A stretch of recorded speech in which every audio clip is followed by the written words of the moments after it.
بسم اللہ الرحمن الرحیم۔ السلام علیکم ناظرین، اسلام از لائٹ چینل میں آپ کو خوش آمدید۔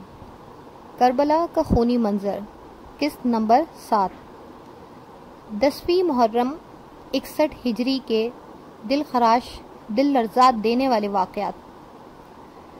تشنگان خون اہل بیت کسی بات پر راضی نہ ہوئے اور حضرت امام حسین رضی اللہ تعالی عنہ کو اب یہ یقین ہو گیا کہ کوئی بھی شکل اخلاص کی اور مصلحت کی باقی نہیں ہے، نہ یہ شہر میں داخل ہونے دیتے ہیں، نہ واپس جانے دیتے ہیں، نہ ملک چھوڑنے پر ان کو تسلی ہوتی ہے۔ وہ میری جان کے خواہاں ہیں، اب اس جنگ کو دفع کرنے کا کوئی طریقہ باقی نہیں ہے۔ اس وقت حضرت امام حسین رضی اللہ تعالی عنہ نے اپنے قیام گاہ کی گرد ایک خندق کھودنے کا حکم دیا۔ خندق کھود دی گئی اور اس کی صرف ایک راہ رکھی گئی جہاں سے نکل کر دشمنوں سے مقابلہ کیا جائے۔ خندق میں آگ لگا دی گئی تاکہ اہل خیمہ دشمنوں کی ایذا سے محفوظ رہیں۔ 10ویں محرم کا قیامت خیز دن آیا۔ جمعہ کی صبح حضرت امام حسین رضی اللہ تعالی عنہ نے اپنے تمام رفقا اہل بیت کے ساتھ فجر کے وقت اپنی آخری نماز باجماعت نہایت ذوق اور شوق، خشوع و خضوع کے ساتھ ادا فرمائی۔ پیشانیوں نے سجدے میں خوب مزے لیے، زبانوں نے قرات و تسبیحات کے خوب لطف اٹھائے۔ نماز سے فارغ ہونے کے بعد خیمے میں تشریف لائے۔ 10ویں محرم کا آفتاب طلوع قریب ہے۔ امام علی مقام اور ان کے تمام رفقا اہل بیت 3 دن کے بھوکے پیاسے ہیں۔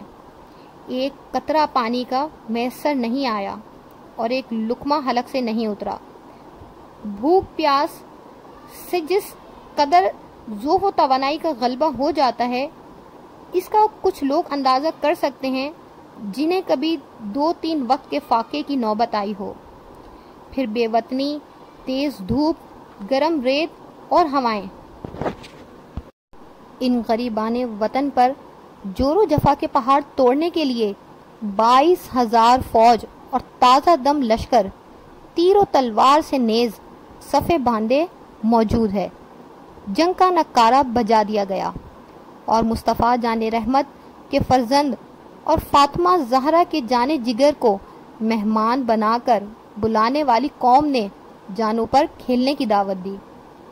حضرت امام حسین رضی اللہ تعالی عنہ نے جنگ شروع ہونے سے پہلے ایک خطبہ فرمایا جس میں بیان فرمایا کہ خون ناحق حرام اور غضب الہی کا موجب ہے۔ میں تمہیں آگاہ کرتا ہوں کہ تم اس گناہ میں مبتلا نہ ہو۔ میں نے کسی کو قتل نہیں کیا، کسی کا گھر نہیں جلایا، کسی پر حملہ آور نہیں ہوا۔ اگر تم اپنے شہر میں میرا آنا نہیں چاہتے تو مجھے واپس جانے دو۔ تم سے کسی چیز کا طلبگار نہیں، تمہارے در پہ آزاد نہیں۔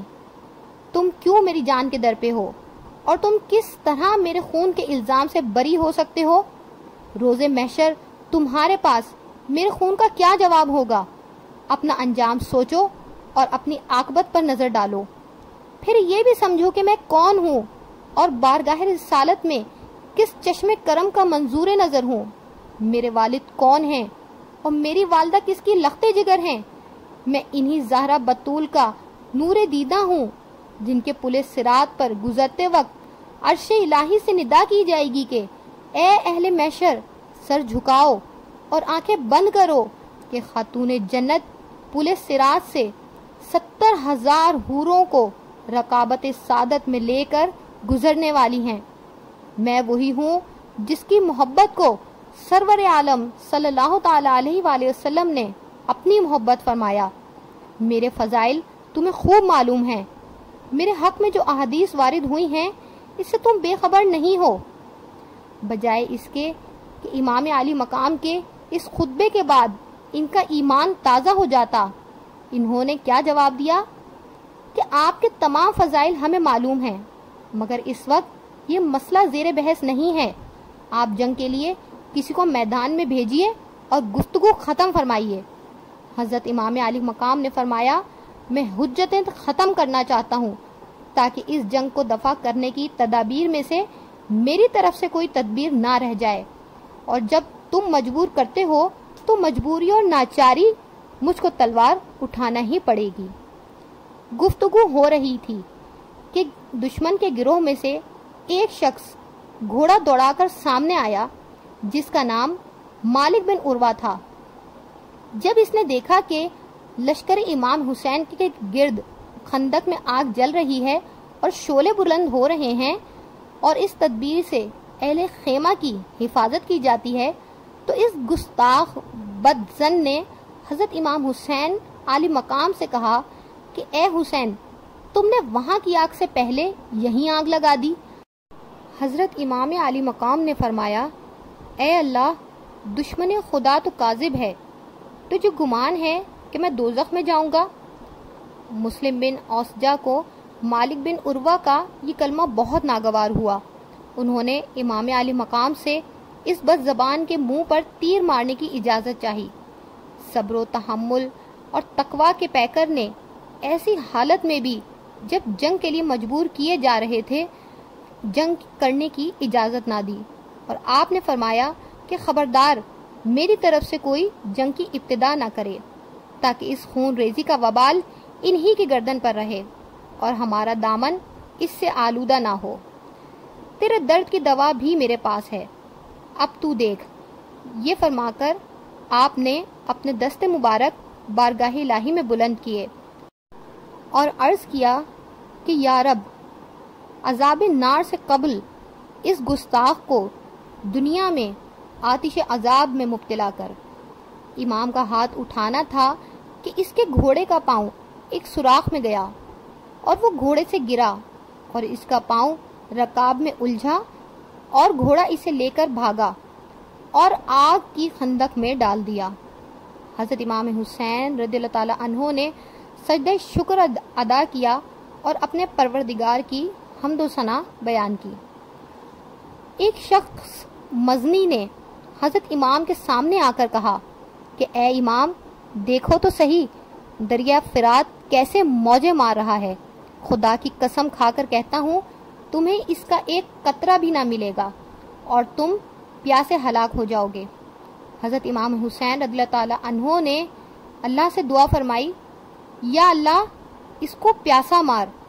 امام کا یہ فرمانا تھا کہ مزنی کا گھوڑا چمکا، مزنی گرا، گھوڑا بھاگا اور مزنی اس کے پکڑنے کے لیے اس کے پیچھے دوڑا اور پیاس اس پر غالب آئی اور اس شدت کی غالب ہوئی کہ العطش العطش پکارتا تھا، اور جب پانی اس کے منہ سے لگاتے تھے تو ایک قطرہ نہ پی سکتا تھا، یہاں تک کہ اسی شدت پیاس میں مر گیا۔ فرزند رسول کو یہ بات بھی دکھا دینی تھی کہ ان کی مقبولیت بارگاہ حق میں کس قدر و منزلت پر ہے۔ اپنے اس فضل کا عملی اظہار بھی حجت تمام کرنے کے سلسلے میں ایک کڑی تھی۔ حضرت امام علی مقام اور ان کے خاندان کے نونہال شوق جاں بازی میں سرشار تھے۔ انہوں نے میدان میں جانا چاہا، لیکن قریب کے گاؤں والے جہاں اس ہنگامے کی خبر پہنچی تھی وہاں کے مسلمان بے تاب ہو کر حاضر خدمت ہوئے۔ انہوں نے اصرار کیے، حضرت کے در پہ ہو گئے کہ جب تک ان میں سے ایک بھی آدمی زندہ ہے خاندان اہل بیت کا کوئی بچہ میدان میں نہیں جائے گا۔ حضرت امام علی مقام کو ان اخلاص سے سرشار محبان اہل بیت کی التجائیں منظور فرمانی پڑیں اور انہوں نے میدان میں پہنچ کر دشمنان اہل بیت سے شجاعت و بصالت کے ساتھ مقابلے کیے اور اپنی بہادری کے سکے جما دیے، اور ایک ایک نے دشمن کی کثیر تعداد کو ہلاک کر کے راہ جنت اختیار کرنا شروع کی۔ اس طرح کے بہت سے محبان اہل بیت نے فرزندان رسول صلی اللہ تعالی علیہ وآلہ وسلم پر اپنی جانیں نثار کی۔ وہب ابن عبداللہ کلبی کا ایک واقعہ ذکر کیا جاتا ہے۔ یہ قبیلہ بنی کلب کے زیبا و نیک جوان تھے۔ ان کی 9 عمری تھی امنگوں کا وقت اور بہاروں کے دن تھے۔ صرف 17 روز شادی کو ہوئے تھے۔ آپ کے پاس آپ کی والدہ پہنچی جو ایک بیوہ خاتون تھی، جن کی ساری عمر کی کمائی اور گھر کا چراغ یہی نوجوان بیٹا تھا۔ اس پیاری ماں نے اپنے بیٹے کو گلے لگا کے رونا شروع کر دیا۔ بیٹا حیرت میں آ کر اپنی ماں سے دریافت کرتا ہے کہ ماں، تمہیں کس بات کا رنج اور ملال ہے؟ ماں چیخ اٹھی اور رونے لگی اور کہنے لگی، اے میرے بیٹے، میری آنکھوں کا نور اور دل کا سرور تم ہی ہو۔ تیری ایک دم جدائی، ایک دم تیرا فراق مجھے برداشت نہیں ہو سکتا۔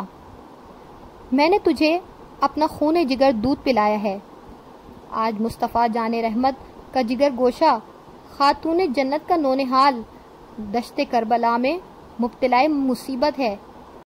میں چاہتی ہوں کہ مشکل کی اس گھڑی میں تم ان کا ساتھ دو اور ان پر اپنی جان فدا کر دو۔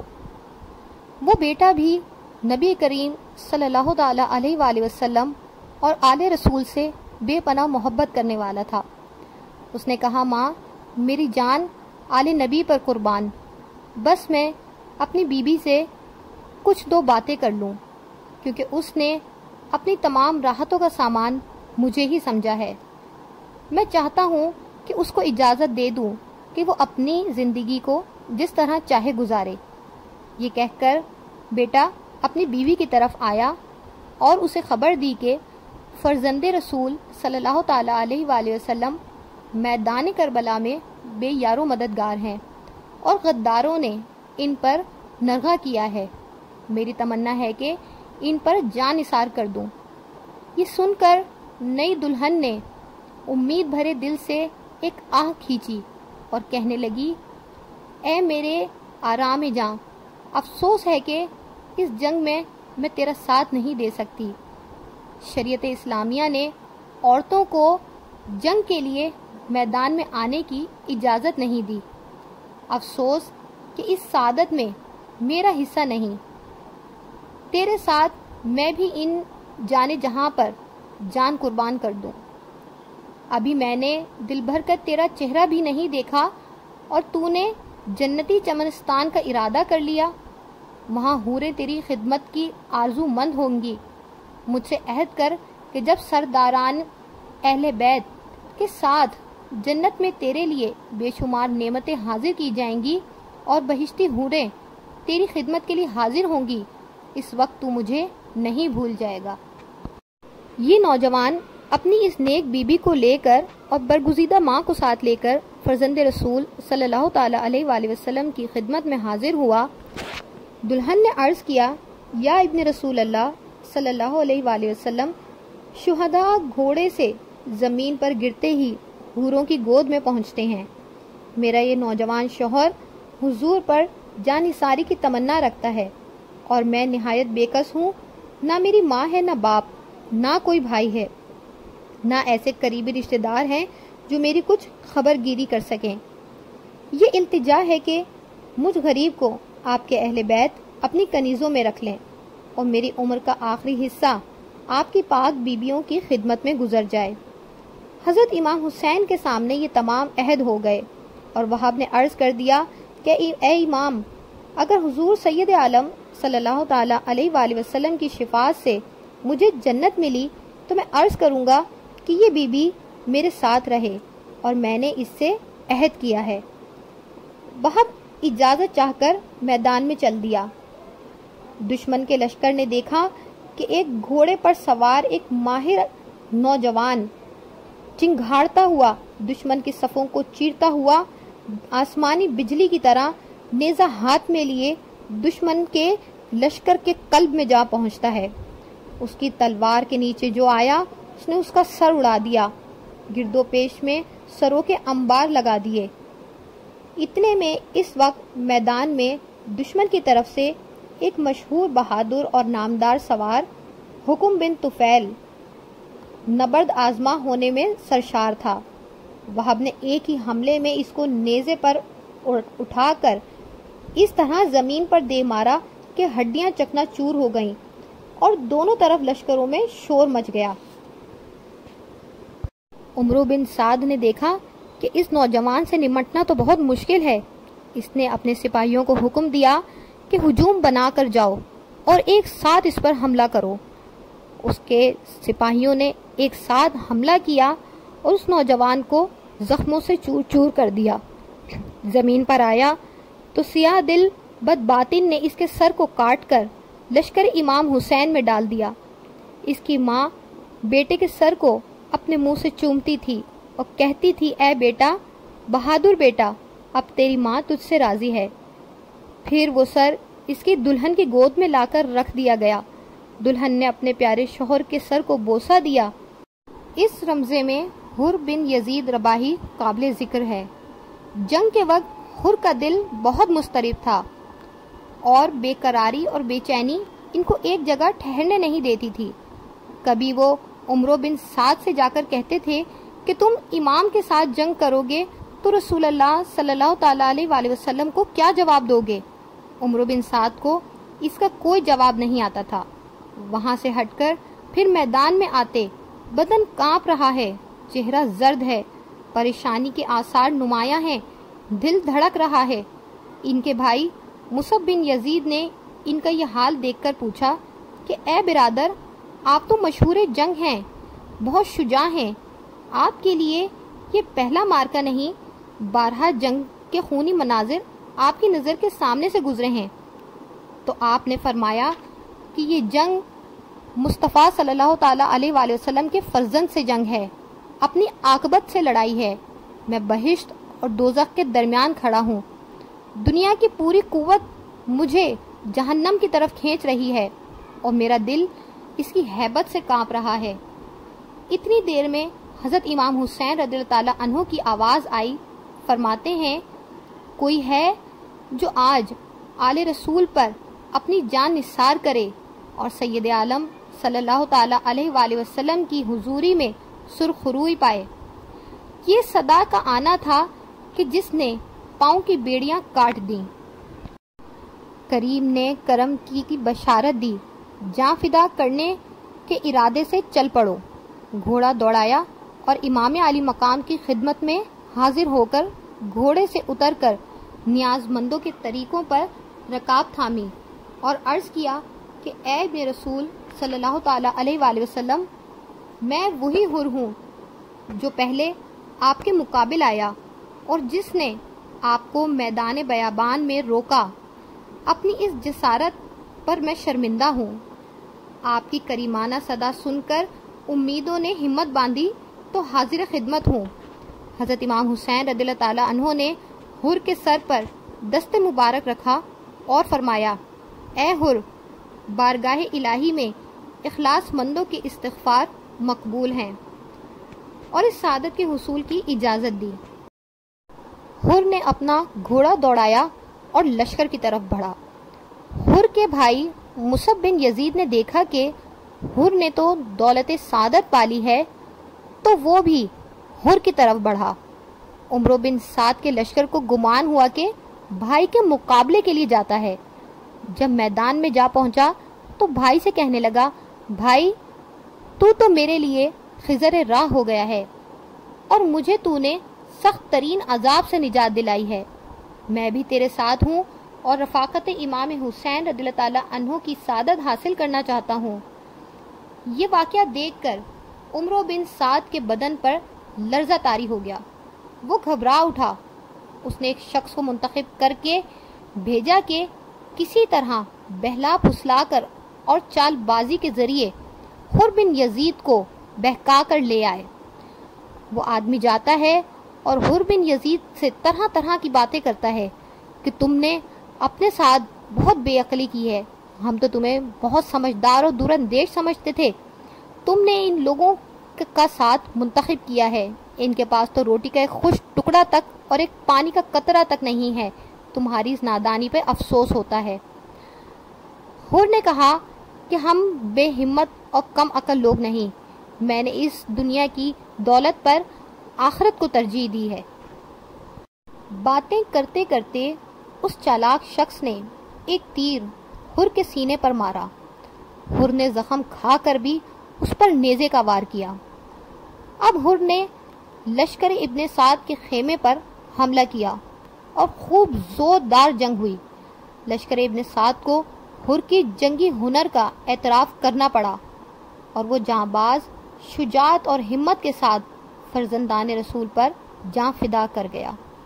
حضرت امام علی مقام حر کو اٹھا کر لائے اور اس کے سر کو اپنے دزان مبارک پر رکھ کر اپنے پاک دامن سے اس کے چہرے کا غبار دور کرنے لگے۔ حر کے ساتھ اس کے بھائی اور غلام نے بھی جام شہادت نوش کیا۔ ایک ایک کر کے تمام محبان اہل بیت اپنی جانوں کے نذرانے دیتے چلے گئے۔ اب اہل بیت کو میدان جنگ میں اترنا تھا۔ اہل بیت کا بچہ بچہ شہادت کے جذبے سے سرشار تھا۔ حضرت امام حسین رضی اللہ تعالیٰ عنہ کے ساتھ ان کے برادران حضرت عباس بن علی، ابو بکر بن علی، عمر بن علی اور عثمان بن علی تھے۔ حضرت بی بی زینب کے صاحبزادے اون اور محمد بھی ہیں۔ حضرت امام حسن کے صاحبزادے قاسم بن حسن ہیں۔ حضرت قاسم بن حسن نے جب میدان جنگ میں جانے کے لیے اجازت مانگی تو حضرت امام حسین رضی اللہ تعالیٰ عنہ نے فرمایا کہ اے میرے بچے، میں تجھے کیسے جانے دوں، تو میرے بھائی کی نشانی ہے۔ تو حضرت قاسم بن حسن نے اپنے ہاتھ سے تعویذ کھولا اور دکھایا کہ میرے ابا جان نے کہا تھا کہ جب کسی مشکل کے وقت میں آ جاؤ تو اس کو کھولنا، تو آج وہ مشکل کا وقت آ گیا ہے، اب میں اس کو کھول کے دیکھوں گا کہ اس میں کیا ہے۔ جب اس کو کھول کے دیکھا وہ تو تعویذ نہیں، وہ تو ایک رکا تھا۔ آپ نے لکھا تھا کہ اے میرے بیٹے، جب بھی کبھی حسن کو زندگی میں کڑا وقت آئے تو اس کے آگے آگے رہنا، کبھی پیچھے نہ ہونا۔ تو حضرت قاسم بن حسن نے کہا کہ حضور، ابا جان تو مجھے آپ کا ساتھ دینے کا کہہ کے گئے ہیں، تو میں پیچھے کیسے ہٹ جاؤں؟ تو حضرت امام حسین رضی اللہ تعالیٰ عنہ نے فرمایا کہ میں نے اپنے بھائی کی بات تو کبھی زندگی میں بھی نہیں ٹالی، تو اب کیسے ٹال دوں؟ تجھے بھیجنا ہی پڑے گا۔ حضرت قاسم بن حسن دشمن کے لشکر میں گئے اور دشمن کے سپاہیوں پر اپنے غیظ و غضب کے وار کرتے چلے گئے۔ آپ نے 19 سپاہیوں کو دشمن کے واصل جہنم کیا۔ ایک بار جب آپ واپس آئے تو آپ نے حضرت امام حسین سے فرمایا کہ حضور، یہ یزید کا لشکر تو بڑا ہی بزدل ہے، اگر کہیں 2 قطرے آب کے مجھے میسر آ جائیں تو میں اس پورے لشکر کو نیست و نابود کر دوں۔ آپ دوبارہ سے میدان جنگ میں اترے تو عمر بن سعد جو بہت ہی چالاک تھا، وہ سمجھ گیا کہ یہ علی کا پوتا ہے، اس کو ایک ایک کر کے جاؤ گے تو تم زیر نہ کر پاؤ گے، ایک ساتھ جاؤ ہجوم بنا کر اور ایک ساتھ اس کے اوپر وار کرو۔ ایک ساتھ عمر بن سعد کے سپاہیوں نے حملہ کیا، تیر اور نیزوں کے وار کیے تو ایک تیر آ کر آپ کی گردن کی پچھلی جانب لگا اور آپ شہید ہو گئے۔ حضرت علی اکبر امام حسین رضی اللہ تعالیٰ عنہ کے بڑے بیٹے میدان جنگ میں جانے کی اجازت چاہتے ہیں۔ حضرت علی اکبر وہ ہیں کہ جب کوئی شخص یہ کہتا کہ ہم نے جناب محمد سید عالم صلی اللہ تعالیٰ علیہ وآلہ وسلم کو نہیں دیکھا، ہمیں بتاؤ وہ کیسے تھے، تو کہا جاتا تھا کہ حضرت علی اکبر کو دیکھ لو، وہ ہم شبیہ مصطفیٰ ہیں۔ ہم شبیہ مصطفیٰ میدان جنگ میں اپنی جان لٹانے کے لیے جا رہے ہیں۔ آپ میدان جنگ میں جاتے ہیں اور دشمن کے بے انتہا سپاہیوں کو قتل کر دینے کے بعد ایک تیر آپ کے بھی گلے میں لگتا ہے، آپ گھوڑے سے گرتے ہیں۔ حضرت امام حسین رضی اللہ تعالیٰ عنہ اپنے بیٹے کو اٹھا کر لاتے ہیں اور آپ کے گلے سے تیر کو کھینچتے ہیں تو صاحب تبری نے ایک جملہ لکھا ہے، حضرت امام حسین رضی اللہ تعالیٰ عنہ نے فرمایا کہ آج اگر جناب ابراہیم ہوتے تو میں ان سے کہتا کہ حضور، آپ نے تو بیٹا ذبح کرتے وقت اپنی آنکھوں پہ پٹی باندھی تھی، دیکھیے میں کھلی آنکھوں سے بچے ذبح کر رہا ہوں۔ حضرت علی اکبر بھی شہید ہو گئے۔ حضرت امام حسین نے علی اصغر کو ویسے ہی خیمے سے کچھ دیر باہر لانا چاہا، آپ نے اچانک علی اصغر کو اٹھایا اور خیمے سے باہر لائے تو ایک تیر آ کر حضرت علی اصغر کے لگا اور حضرت علی اصغر بھی شہید ہو گئے۔ مولا حسین نے ان کا خون آسمان کی طرف اچھالا اور کہا، یا الہی دیکھ لے، میں نے 6 مہینے کا بچہ بھی نہیں رکھا، وہ بھی تیری راہ میں قربان کر دیا۔ حضرت عباس علمدار کو ان کی بیٹیوں نے کہا کہ ابا جان، اب پیاس ہمیں بہت ستاتی ہے، اگر تھوڑا سا پانی ہمیں میسر آ جائے تو آسانی ہو جائے۔ حضرت عباس علمدار پانی کا مشکیزہ لے کر دریائے فرات پہ پہنچتے ہیں۔ پانی کا مشکیزہ ابھی بھرا ہی تھا، ہاتھ میں اٹھایا ہی تھا کہ ظالموں نے آپ کا ہاتھ کاٹ دیا۔ آپ نے وہ مشکیزہ دوسرے ہاتھ سے اٹھایا تو دوسرا ہاتھ بھی کاٹ دیا، اور پھر جب وہ مشکیزہ آپ نے اپنے منہ سے اٹھانے کی کوشش کری تو ظالموں نے آپ کا سر قلم کر دیا۔ اب حضرت امام حسین میدان کربلا میں جانے لگتے ہیں تو حضرت بی بی زینب آپ کی بہن آپ کو روک لیتی ہیں، فرماتی ہیں کہ بھائی، میرے بچے آپ پر قربان، اگر جائیں گے تو پہلے میرے بیٹے اون و محمد میدان جنگ میں جائیں گے۔ اون و محمد نے اللہ کی راہ میں جام شہادت نوش فرمایا، اور اب حضرت امام حسین رضی اللہ تعالیٰ عنہ میدان جنگ میں جانے لگتے ہیں۔ حضرت امام حسین رضی اللہ تعالیٰ عنہ کی شہادت کا واقعہ انشاءاللہ ہم آپ کو اگلی ویڈیو میں بیان کریں گے۔ اگر آپ کو ہماری یہ ویڈیو پسند آئے تو اسے لائک کریں، چینل کو سبسکرائب کریں اور بیل آئیکن کو ضرور پریس کریں۔ جزاک اللہ خیرہ و احسن الجزا۔